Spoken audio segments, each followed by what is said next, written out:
Hi all, it's Bog. This is a plus 16 eco dome that I ran over the weekend as Prot Paladin. I'm going to be doing a commentary of the entire run, go over any interesting moments, things that I'm thinking, as well as some tips and tricks for tanks and other roles as well. The talents that I used are linked down below. I'll also flash the route up on screen here, and we will refer back to this throughout the run as needed. So starting out here, we're skipping these first two packs at the front by jumping over the side. I think this makes this first pull a lot easier because we only have two mites to deal with. So we can see we're coming in here, pulling these other ones in late, just purely so I can establish a little bit of threat as we start.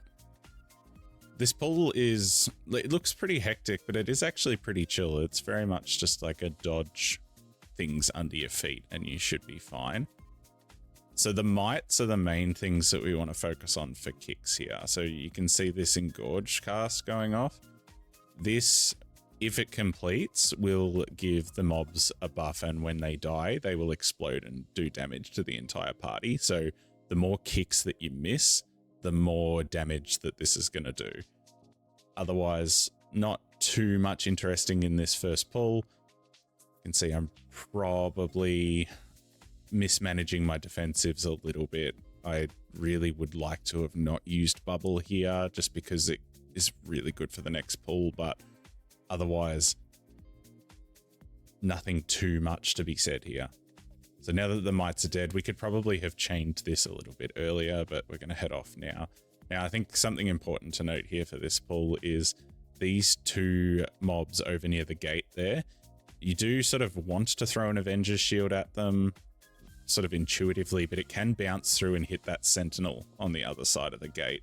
Now, that isn't necessarily a total wipe, but if you do pull the Sentinel, then you realistically can't do these two destroyers at the top of the stairs, which will mean that you're effectively adding an extra pull in. So I think it's important for Paladins not to throw a shield.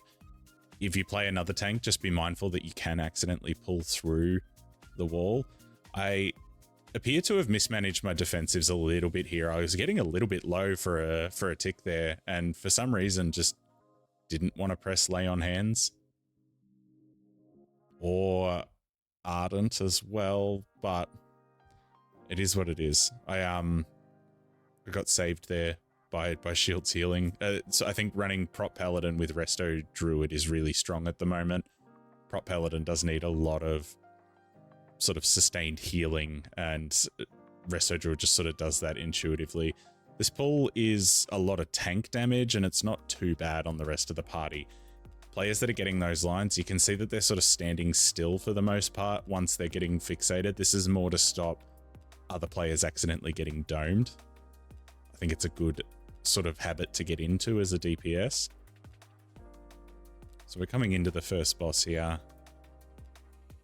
Now, this is very similar to the Candle boss from last season, where it's not quite as punishing, but as tank, we want to be trying to stand inside the hitbox as much as possible. So we've got these mites coming in. Normally what I'm trying to do here is hold a Consecrate and a Shield of the Righteous to use as soon as they hit the ground to try and gather threat. You can also use Divine Toll or even Bubble Taunt early in the fight because it's not really needed throughout the rest of the fight. Now, we can see here, the idea for these puddles is that you want to try and place 3 of them in the cardinal directions of the boss, so that being north, south, east, west. And then melee can also do what the Demon Hunter did here and place it underneath the boss just to try and maintain uptime. It's okay to not have it on all of the 4 directions because you can kill one pack pretty quickly. So using one pull to go like this underneath the boss is definitely not a bad idea. So we go into the intermission phase. So we've swapped over to the ads that aren't going to be slowed by a puddle. So I think this is why you don't have to do each of the 4 directions, because you can see the ones on the right are slowed down enough. Now, weirdly, we kind of left that one mite alive. I think everyone just thought that everyone else was going to kill it and it just never died. So not ideal, healing 10% health, and the damage amp's not too bad. It's more the healing that's bad. Just sort of watching this back, I think at times when I'm turning around to gather these mites, I may also be slightly facing my back to the boss as well. You can see my health bar sort of start to spike downwards a little bit more than what I would normally anticipate. So I think I may actually be getting backshot there. So it might be something to bear in mind when you're gathering threat on the mites rather, as tank. But otherwise, see, we've got another DPS, the Demon Hunter again, putting the pool underneath the boss instead, just to maintain uptime again. But we'll see here, if we face our back to the boss, and we can sort of see, we grab aggro, and in this sort of situation, it looks as if I've actually maintained my face to the boss, and my health bar hasn't really moved all that much. So definitely something to bear in mind as we go along. This will probably be the last of the mites that'll be coming out. We turn around and kill the ones that are closest to us. It looks like the mage just blew up the other ones as well. That is sort of an important thing to note. If you're running ranged and melee, I think it's generally a good idea for the ranged DPS to swap to the ones inside the puddle, and then for melee to be able to do the ones in the open. I've popped wings here for some reason, which I think is actually a pretty big mistake, because there's really no reason for me to be wanting to pump out a lot of damage when the boss is nearly dead, and it looks like, watching the cooldown, we're probably going to waste a decent chunk of it. Although we did get most of the cooldown, so it's probably not that big of a deal, but I'd say maybe just be a bit mindful of like your cooldowns when bosses are dying like that. So the next pull is one of our 3 Sentinels. Now this group did absolutely amazingly with the Sentinels, and I think it really highlights the difference between like dealing with this mob effectively. So we're coming in here, our DK is going to grip in this far pack. I am going to bubble early here, mainly as an AoE taunt, but also to eat that frontal completely. We want to be making sure that we're getting the Ritualists and the Farstalker kicks as well. Now, this is where I think we can see the Sentinel at 40% goes into this like pulsing damage phase, where it's doing like heaps of group damage. Our healer does go down, but I think that may have been more of a missed kick than anything. Now, with the Sentinel, we want to be pumping it down as quick as possible when it's below 40%. The group can only survive for so long with the pulsing AoE damage and the circles going out on the floor. So this group did extremely well. And particularly when we get to the 3rd Sentinel, the last one in this route, Equi just exploded it. I reckon it got like 2 ticks off. Sort of like, we would ordinarily want to take this Riftstalker with us into the next pack, but because we're skipping between a few packs, it seemed like a good idea to just polish this off first. And then we're going to be running through the middle, trying to skip as many Sentinels as possible, because they are quite dangerous even if they are handled properly. We grab this 3-pack as we go through, and then we grab this Sentinel. Now, this is where the route actually wasn't correct, in the sense that we wanted to have an extra pack on top of this. The route only linked these 2 packs, but because the Sentinel itself, when it's dealt with properly, isn't doing a whole lot, and also the mobs around it are not doing a whole lot as well. So we definitely wanted to get an extra pack on top of this. But even as we see here, the Sentinels hit its pulsing phase, and the DPS are just obliterating it. So you guys might have seen, if you've been in a run where this isn't dealt with correctly, I think a lot of the times people have a tendency to just blow their cooldowns on pull, trying to kill it as quickly as possible that way, but it actually doesn't do a whole lot in the first sort of 50% of its health pool. It's when it's below 50% that it really starts to hurt. Now, this pull isn't correct in the sense that, like, we shouldn't have actually pulled this pack here. We should have pulled it with the last pull. However, it is worth noting for tanks that these Farstalkers hurt a lot, and the phase blades will wreck you. So you need to be really on the ball with your defensives. If you're playing a Prot Paladin, just making sure that your health is staying fairly high. And then also, trying to get these kicks as much as possible. We've got 4 kicks in here, so this pull I don't think I would recommend doing at all, unless you've got a really coordinated group, and you generally would want that first pack onto the last one anyway. With the fast orcas that are jumping out, it's a good idea for range to be kicking those after they jump out instead of melee having to run out to kick them. Or yourself playing a prop paladin, if you do that, you can throw an Avenger's Shield at them as well. So, pretty spiky health for me as the tank. This pull, even getting down here where like most of the things are dead, the phase stalkers are actually hurting quite a lot. So definitely be mindful coming into this section that you can get caught off guard if you, like, there's no tank buster, so there's no like really obvious damage, but it's just a lot of melees very, very consistently, which are hurting a lot. So we're going into this is the last Sentinel for the route. Now this is the one where I think it perfectly illustrates how good DPS management makes these mobs a joke, basically. So we started off, we can see it's doing a little bit of tank damage, but that frontal actually doesn't hurt a great deal. And then we'll watch once we get to 50% and he goes into his phase. We popped Kings early, but our mage is going to go absolutely berserk here. And that thing died in about 4 seconds from 50%. I was talking to Equi after the run, and he said that one of his barrages crit for 50 mil on that Sentinel. So it just disappeared.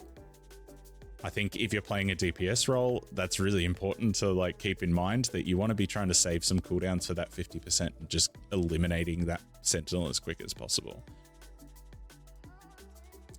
So we polish up here. We probably could have chained a little bit earlier, but we're going to be doing one more pull until we go into boss here. Now, this is a little bit spicy. I let my health drop very low. The plan was to bubble taunt, which I did end up getting off in the end, but I think another global probably would have had me die there. So you got to be sort of careful as prop paladin. I think bubbles are really hard cooldown to juggle sometimes. You sort of want to use it as like big mitigation because it is a really good form of mitigation, but it also like functions as an AoE taunt, right? So I think trying your best to use it in situations where you need an AoE taunt, but you're also going to be protecting against a lot of damage is a really good idea. As you can see again here, these phase blades truck the tank. Like my health is yo-yoing. I don't have a whole lot of defensives left. I mean, I wouldn't even be surprised if I press wings here again, although I might be trying to greed it for the boss here, which is probably a better idea. But as you can see, the health bar is sort of yo-yoing. What you can see me doing here is, see how I am like moving around a little bit. Now, I'm not very good at this, but the idea for Prot Paladin is you can kind of put your Consecrate down and then try and kite the mobs around the outside of your Consecrate a little bit, so to try and avoid some melee hits as much as you can, still maintaining your damage. Realistically, all I'm doing at this moment though is just kind of slowly scooching away from them. Alright, so we're going to take this Riftstalker. Now we're taking these 4 onto boss. The reason for that is, if we can see on Omni CD, everybody has all their cooldowns. So our Demon Hunter has all of their cooldowns. I don't even know what they're called. I don't play Havoc. We've got the DK with Pillar and the Mage with Touch. And if we watch the DPS meters here, Equi is just going to pop off. So this is a really good indication. I think this pull sort of looks dangerous, but it's actually not too bad. It also, I think, sort of perfectly highlights where funnel is actually useful. Right now, if you were playing a class that could pad on those mobs, you would sort of maybe be inclined to run in and just try and, like, let's say Ret Paladin, you might be inclined to just run in and Divine Storm. Don't do that. Because of those mobs existing for a while, all of the DPS and particularly the mage was able to just pump damage into the boss.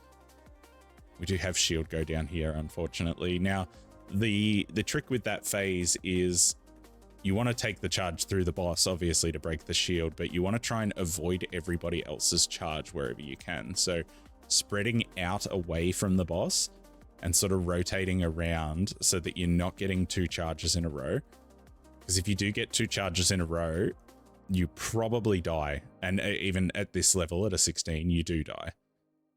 I'm being a little bit lax with defensives here. You can see I need to get better at calling externals. So we see Shield use Ironbark on me there, which he definitely needed to do as well, but I didn't call for that. He just had to react to it, which at a certain point is just not going to fly. Eventually, something like that's just going to kill me, and it just doesn't have to as well. You can see I'm sitting on bubble here. I was also sitting on Eye of Tear in that last little bit. Now, Eye of Tear is a fairly minor defensive, but it's still something that I should have been using to mitigate some damage. With these spears, Prot Pally can spell ward one of them. I think the best use for spell ward is what I would have done early on in the fight. You spell ward your highest DPS, like your DPS with the biggest cooldowns, so that they don't have to worry about keeping themselves alive. Otherwise, you want to be stacking them like a Venn diagram, like we did there, and then trying to drag the boss either in between them or directly on top of one of them. You can see here, this will basically be the end of the boss here. We'll get it most of the way to dead. It's not too much interesting for the rest of the fight. Maybe if we see another spear, it might be worth sort of just highlighting that as well. I think we will get to see one at this rate. I'm sort of greeting defensives here, but it does make a bit more sense in saying that I've popped wings again, so I need to be a lot better with this. So you can see the Venn diagram, and then we've taken the boss on top of one of those. So this lets the DPS hit both of them at the same time. Yeah, we can see we've already wasted 5 seconds of wings here, so it's definitely something for me to keep in mind. But it is also a good thing to note as a DPS main as well, is that, yeah, you do sort of want to like rip defense or rip your offensives as much as possible, but if you're not going to get full value out of them, it is very much a waste. But coming into this section here, we're going to have one packed speaker and then quite a few kicks in these pulls. So we're pulling with Toll, which I think is a really good thing in these big caster packs, because it should silence most of the mobs and let them run in, similar to sort of like how chains would work. You see, we're getting a little bit all over the shop with kicks though, so I think down the road, it's going to be important to try and assign kicks to different people. Now, if you play a Prot Paladin, or if you play with a Prot Paladin should be able to get every single kick on a single caster. Between Avenger's Shield resets, just standard 15-second kicks, and then especially if you can hodge the mob, if you can Hammer of Justice and stun it in the times that you might get unlucky, that's very good. At the moment though, we are very much, you can see me just sort of randomly throwing shields at mobs, missing quite a few here. And we've got these pack speakers in the middle here. The pack speaker looks like it's dead, but we'll talk about it a bit for the next pull. It is the mob that's going to be doing the most damage, especially during its pulsing phase. Otherwise, Ritualists, we just need to be a bit better with kicks, and we can see up in front here, we'll have a pull soon where not being on top of these kicks is actually going to cost us a little bit. So this next pull we're going to be doing next to the idol in the middle there. We're going to kill this first so that we can channel the haste buff. So the group is going to go to where I pinged in the middle, and I am going to run as the tank around and grab this pack speaker from off here. So the benefit here is that we can grab this, bring it around, LOS it to bring it in, and then fight it on top of this. Now, someone with engineering can click on this buff and channel it, and it will stun the mobs for 10 seconds. As a tank, you probably can't do this unless you have an ability that will allow you to do it. So as Prot Paladin, if you're an engineer, you could probably bubble and channel because you'd be immune to damage. The problem is that if you're channeling, you'll basically be just getting backshot for the entire channel duration. I have a feeling if you play Brewmaster, you could probably Ring of Peace, although the pack speaker is immune to displacement. Got the Erratic Ritual coming out, so this is where most of the damage is going to be hitting the group. You can see we're doing a little bit better in this back half here at like juggling defensive cooldowns. So no kicks going out. So you can see here, I am very late on some of those kicks. The important thing to remember with Avenger's Shield is because it's on the GCD, you sort of want to be throwing it fairly early in the cast. Otherwise you can miss it by accident. I'm going to be coming in here, getting these casters. Now, these Gloom Stalkers are actually... Or Gloom Stalkers, these big beetle things are actually pretty... they're very efficient for count. So I think routes down the track are probably going to have to like involve a lot more of these. Now you can see here, this is the only thing to keep note of as the tank when you're pulling these creepers is the Gloom... The tank buster, it's Gloom something, hurts a lot. So if you're pulling multiple of these, I think you need to be very careful as the tank just to understand that it is going to hurt. But other than that, they don't do a whole lot. Now, right there is where the missed kicks are a big thing. Now we can see I'm sitting on my normal kick. I was late on an Avenger's Shield. This is, I think, a really good highlight of the importance of A, throwing your Avenger's Shield early, like before you feel like you need to, and B, just being more on top of kicks. We had like lots of kicks up, ready to go. Basically just lost 2 people, but we were able to recover, which is fine. But yes, back to the beetles. I think they're very efficient for count, and as long as you can handle them as the tank, I think routes that we use down the track will probably have many more of those included in it. They are sort of more efficient than the casters. They're a lot easier to juggle, so I have a feeling even that one there, we're going to end up skipping that one just at the top of the stairs there, but that I can see being a good idea to pull into, say, that pack that we just did, and then maybe dropping something earlier in the dungeon, but we'll have to see how it develops. Here we go here. So we're taking 3 onto a single packed speaker down here. Now you can do double pack speaker down here if there's no other packs on top of it. However, it is a pretty spicy pull. I would say if you're going to do that, you definitely need to be sort of starting one pack speaker and then chaining it in, because if this erratic ritual goes off over the top of the other one, I think you probably won't be able to live through it. But we're sort of playing it safe here. We've got heaps of time left, so there's no reason for us to be doing anything silly. You can see the spirits popping up. So that spirit there, we need to be killing as quick as possible. The longer it's up, the bigger a shield goes out onto the packed speaker. And then once this pack speaker dies, we'll see. I cannot remember if I did, but once the pack speaker's dead, we should be moving on. Yeah, so this is something to... Oh, no, okay, we moved pretty quickly. So that was a couple of seconds. I think moving quickly from pack to pack once the big priority mobs are dead is a really good way to just save a few seconds across, like, multiple pulls in the dungeon. This one, being smaller, is not such a bad thing. We've only got 2 kicks to deal with. It's very much like a recovery pull. We can see most of the DPS cooldowns are sort of coming up within the next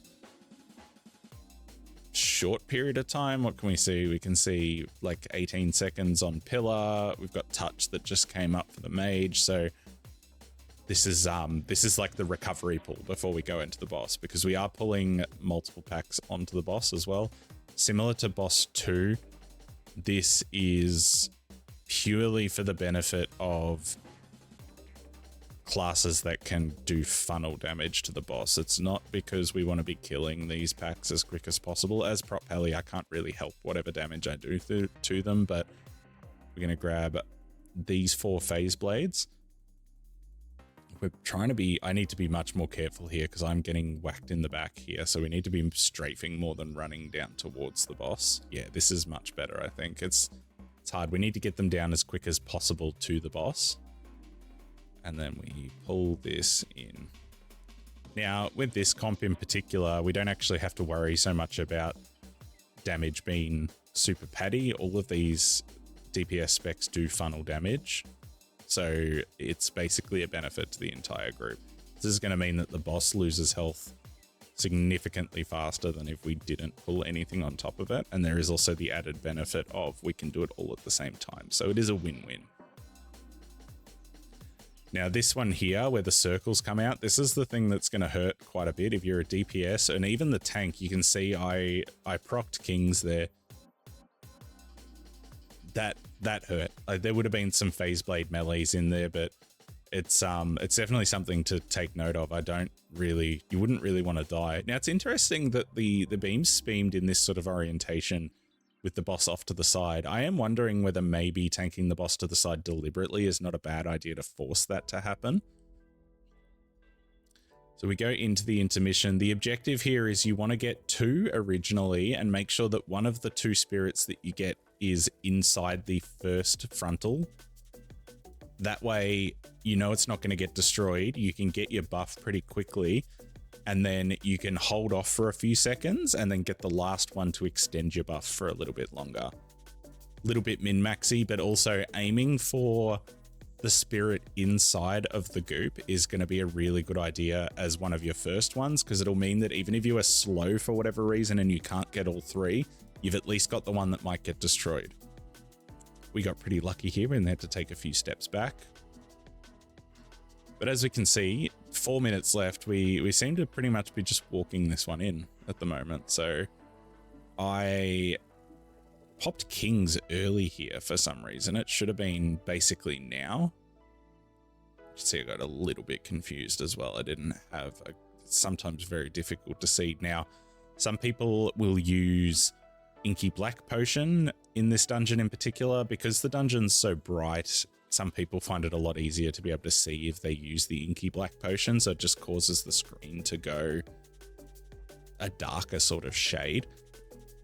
I personally am not a huge fan of them, but that's just a preference. I know a lot, and probably more people than not would rather use it. So we can see the phase here. I've gone directly to the one in the goop, picked up a second, and then we can chill for the swap and take the third. Now, I could probably wait an extra few ticks there just to min-max the buff. It's very similar to anyone who played in Season 2 will remember the bombs on the first boss of Motherlode. You can